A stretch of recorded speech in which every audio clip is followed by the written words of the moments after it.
Welcome to episode 198 of the Sisters in Loss podcast. April is Sisters in Loss Infertility Awareness Month. All month long, we will be highlighting infertility journeys and stories. Have you heard of the term diminished ovarian reserve? Women diagnosed with diminished ovarian reserve have the same reduced success of conceiving with in vitro fertilization, IVF, as they do with natural effort to conceive. In addition, women with DOR often have a greater risk of miscarriage when conceiving via IVF with their own eggs due to lower egg quality. Today's guest was diagnosed with diminished ovarian function after researching if she was a good candidate for egg freezing. Leah Forney had a miscarriage that led to having a D&C.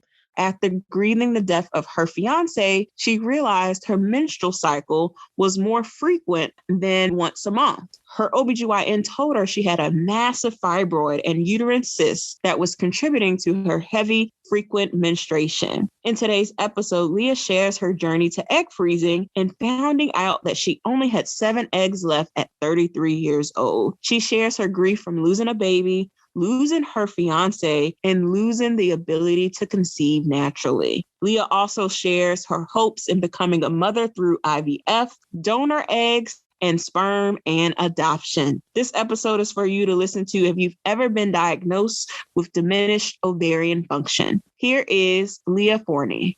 Well, welcome, Leah. I'd like to begin with you sharing a little bit about yourself and what you do. Yeah, sure. So my name is Leah Forney. I am a published author, 6-time published author, soon to be 7-time. I'm also a podcast host myself. I'm also a book coach. I help other women gain clarity around their message for their books. And I am a soon to be licensed marriage and family therapist. Nice. So I would love to talk a lot more about your podcast, but we'll save that for the end. But you have a story to tell, and I would love for you to take us back on your journey to motherhood and just share with us your story. Yeah, so I'm not a mom yet, but I am an auntie of 10, almost 11. I got a little one on the way. But I think I will say motherhood for me was kind of always not so much a priority growing up. So I grew up, my backstory is I'm a daughter of 2 addicts. My mom was a drug addict and my dad was an alcoholic to the day he died.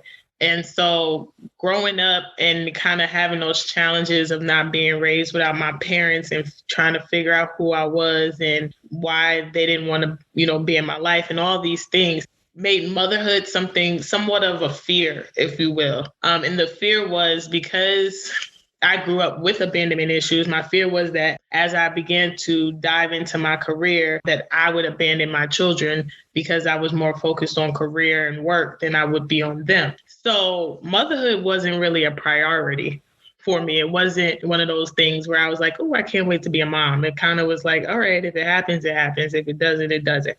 But then fast forward to probably 2007, 2008, I was in a relationship. It wasn't a healthy relationship. It was an abusive relationship. And that was the first time that I ever got pregnant. And I was in my early 20s at this time. I was in college at John Jay University in New York. And so I remember finding out from my doctor that I was pregnant. And I told him to run the test again, because I didn't believe him. I was just like, you're joking, right? Like, I'm not pregnant. And he was like, Ms. Forney, you're pregnant. I think he took the test 3 times because I just would not believe that I was pregnant. So I remember telling the person that I was in a relationship with that I was pregnant, and his reaction wasn't of excitement. His reaction was more like, who's the father? And I was shocked because I'm like, I've only been with you and you only. But eventually he kind of came around to the idea of being a dad. And so we started going through, weekly checkups with the doctor, taking the prenatal vitamins, kind of the things that you do when you're pregnant, getting your body ready for motherhood. About 9 weeks into the pregnancy, I remember having such bad cramps, such bad abdominal pain. And I called my doctor and I'm like, I'm having this pain and I just don't know why. And the doctor said, well, okay, I need you to get to the emergency room. So I text the guy I was with at the time. I'm like, hey, I got to go to the emergency room. I'm in this pain. So I get to the emergency room and they're running tests. And I remember them doing the ultrasound and then it was like silent. Like the nurses was quiet. The ultrasound tech was quiet. And I had this weird, eerie feeling. You know how you have those feelings where it's like something's going to happen or you're about to hear something you don't want to hear kind of thing. But I remember having that feeling. And then the doctor came in and told me that I had lost my child. And I don't even think it hit me in that moment because it was just kind of like, am I hearing what I think you're saying? Like, I think in the moment, my mind just went off somewhere. Like, I just didn't hear him.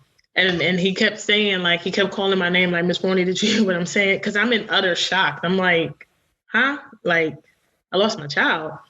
And by that time, the guy that I was in a relationship with had shown up to the hospital. And so he's hearing for the first time that we're no longer having a baby. And he was very emotional. He was very hurt.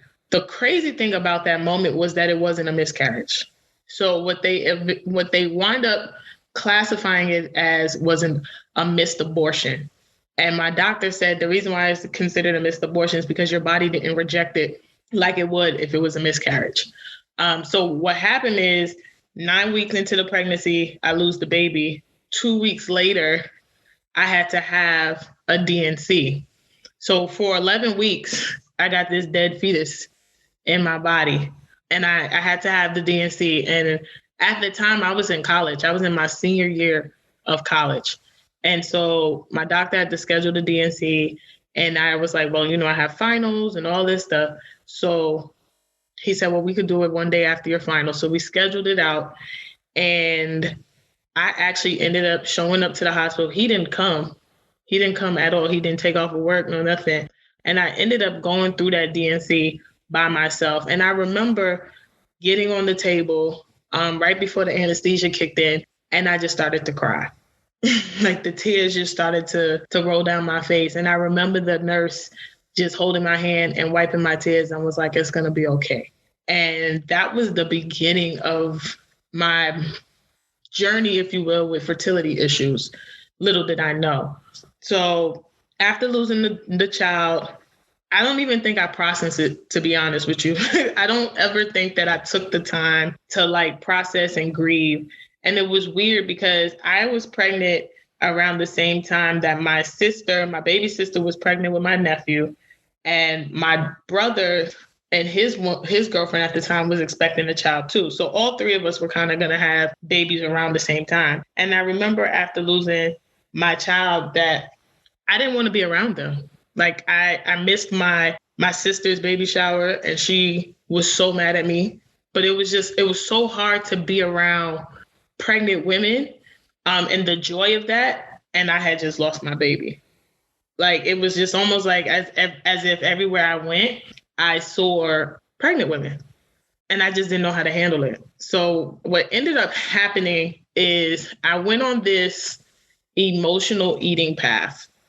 I found myself feeding my emotions with food.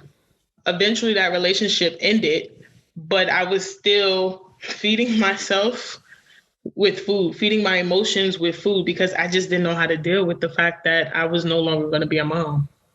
And so we fast forward 12 years later, because this happened 12 years ago. I'm in a relationship on my way to being married. And my fiance that I was with at the time before he passed away unexpectedly, we were trying to have a baby. And I just kept trying to figure out why we couldn't get pregnant, right? And I remember him going to the doctor and getting tests done and, making sure that his swimmers were swimming and all that stuff. And his results were coming back perfectly fine.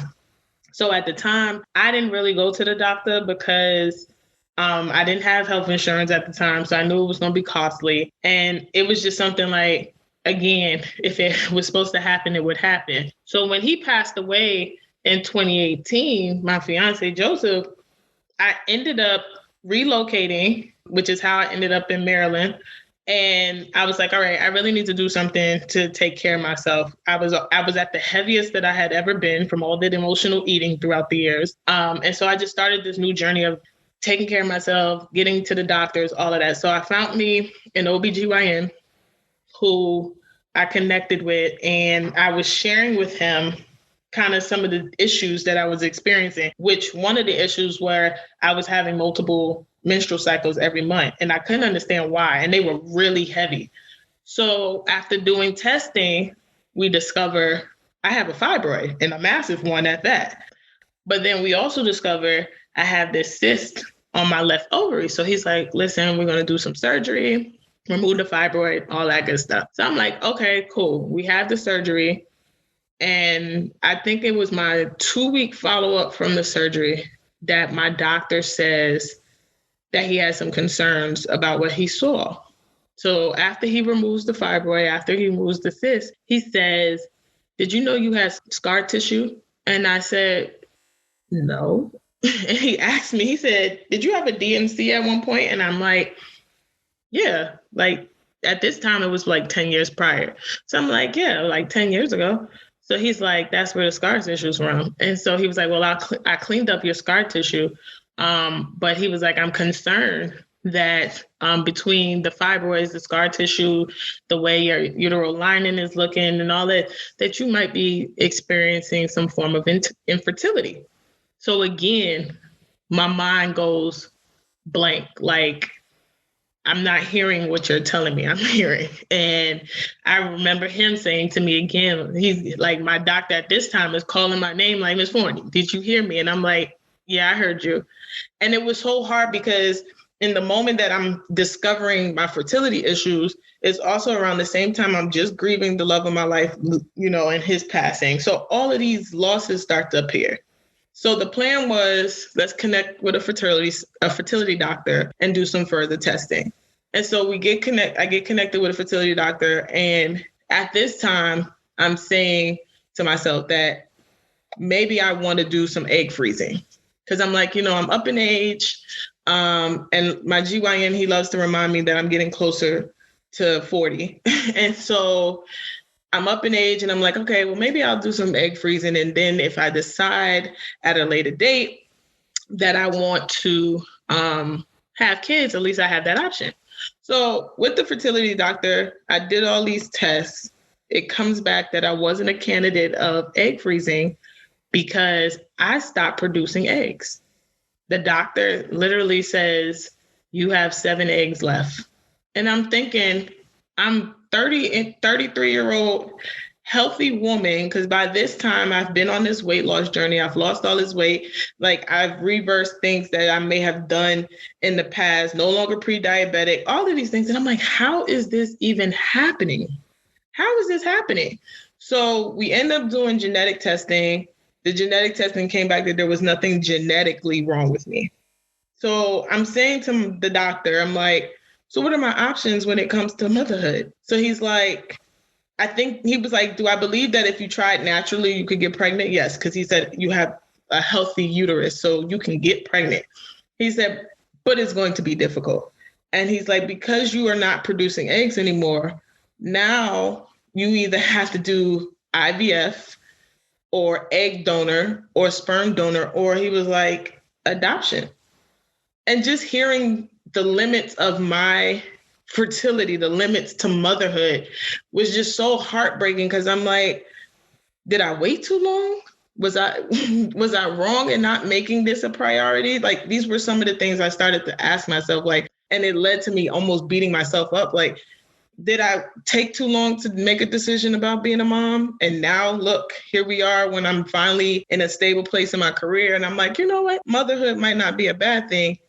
Now I have these fertility issues. So that's been the journey to motherhood. Thank you so much for sharing that. And thank you for being so diligent to go and get answered. Because, you know, sometimes when we get news that we don't like to hear, we don't always go back to get the additional information we need to make a better decision moving forward. So now what are your doctors telling you on the next steps would be, besides are there other options besides adoption or going through IVF and getting donor eggs to further your journey if you wanted to do this journey on your own, as a single person? Yeah, so that's kind of been the options. I actually meet with my OBGYN in March. And some of the things I want, just want to talk with him about are those things, because I don't want to lose hope that I can be a mom. I believe, like my grandma has told me throughout this whole journey, if it's God's will, it's going to be, but it's been the saddest part has just been not knowing if it can happen again, feeling like, did I wait too long? Did I do what I said I didn't want to do, which was end up like my parents? But did I ultimately do that by just delaying, motherhood and focusing more on career and all these other things versus being a mom? Absolutely. Absolutely. So that kind of transition to us to talk about the thing that you're passionate about. You're a therapist, about to get your marriage and family specialty. So tell us about that and your books that you've written and your podcasts and just really how you have really focused your attention to bring light to, relationship issues, but also your infertility journey. Yeah, so I've been in the mental health field for February will actually make 9 years that I've been working in the field of mental health. But I went to school and got my master's in marriage and family therapy. And I graduated a year ago in December 2019. So I decided that this was what I wanted to do because, well, first, when I got into the field, I started working with addicts only because I knew that connection personally with my parents. But over the course of 9 years, just being able to help others on their own healing journey has just been what makes what I do probably the best thing for me, just watching other people grow and develop and heal. But I think in connection with my books, I try to be a very transparent person. That's why usually when I'm on, podcasts or just speaking personal experiences, I don't really sugarcoat anything. I'm not afraid to say like, this is a part of my story and this is what I've been through. But this year, I told myself this was going to be the year that I stopped hiding it. So for 12 years, the world has not known that I was an angel mom and that I went through this. And I remember praying coming into 2021, and God was speaking to me about just not playing it small anymore and not being afraid of my own brilliance and not being afraid of my own story. And so as I've been on my writer journey, my first book, I kind of talked about being the daughter of two addicts. And then my second book, I talked a little bit about finding courage to keep winning this thing called life, even in troubling times. And then with my most recent book, my third book, I talk about grief and loss and that whole journey I was on back in 2018. And so with my new book that's coming out in March, it's the first time that I'm really getting into my fertility issues and my angel mom story. And I decided to do that because I realized that I was one of many, that I wasn't alone. And that's what I love about your community on Facebook is that I learned that I'm not alone. Like I'm not the only one who has had these issues, that have gone through these issues. In fact, I learned so much just being in that community about how much it's impacting the African-American community and Black women, because I wasn't even aware. So with my latest book that's coming out, The Power of Reconciliation, is really, I'm diving into a lot of different experiences in my life, but being an angel mom and that story, that fertility, that experience with my fertility is one of the experiences that I'm talking about for sure in the book, because I think it's important for people to know that you don't need to be ashamed by that. And for, like I said, for 12 years, I didn't talk about it. In fact, I dedicate my new book to being an angel mom and to my unborn child that I never got a chance to meet, because I wanted him or her to know that, one, he or she wasn't a mistake, but that he or she existed. Even if it was 9 to 11 weeks, they existed. And so that's kind of been my writer's journey. And then the podcast, I just focus a lot more about, it's a lifestyle brand podcast. It's called Hey Queen Thrive.